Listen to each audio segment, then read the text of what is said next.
Ukishona babako wa kiroho anakutaka, anakuambia tuzini, unaona kabisa Biblia inakataa kuzini, si unamkatalia? Unamvulia nguo. Kesho na kesho kutwa anakuacha, anamtaka mwingine, unaanza kutangaza maneno, sijui amenitaka, sijui na nini na nini. Wewe ulikuwa ni kweli amekutaka. Mungu naye atasema ni kweli mwanangu alikutaka, alitindikiwa, si ndio? Wewe kama mtoto wa Mungu ulikuwa hujui kama Biblia imesema kwamba usizini.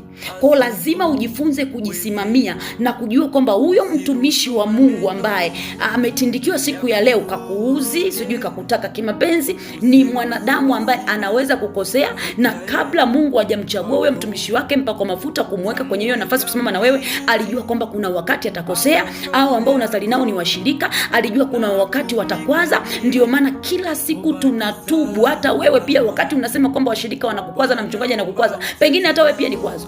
Kwa hiyo jifunze kuondoka kwa mpako wa mafuta pindi ambapo unaona amekukosea kwa amani, na usimtangazie mabaya, kwa sababu unapomtangazia mabaya unajifungia baraka, unaingia kwenye vita na Mungu. Unapomtangazia mpako wa mafuta kakusema vibaya, sijui kakutongoza, haupigani tena na mpako wa mafuta, unapigana na kazi ya Mungu, kwa sababu utaua mioyo ya watu wengi kupitia wewe. Nyamaza kimya, omba toba, omba rehema. Mungu atajua namna ya kumwadhibu huyo mpako wa mafuta aliyemuita kafanya hayo makosa, kwamba mtumishi wangu hapa ulikosea.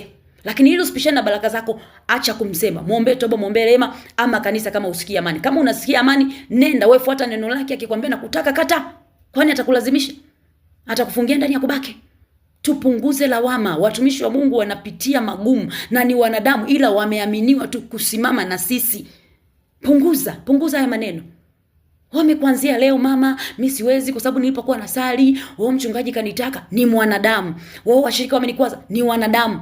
Mind your business. Umefuata nini kanisani? Umemfuata Mungu. Fuata kama ambavyo Mungu anasema. Wakitaka kufanya hivi, wewe mwenyewe neno la Mungu unalo, kataa.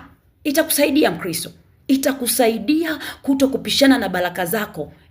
Itakusaidia uone ufalme wa mbinguni. Hakuna kanisa ambalo utaenda ambalo halina mapungufu wala madhaifu. Utajichosha. Tena nakwambia utajichosha. Zingatia nilosema, ishi kwenye hii nafasi yako, itakusaidia.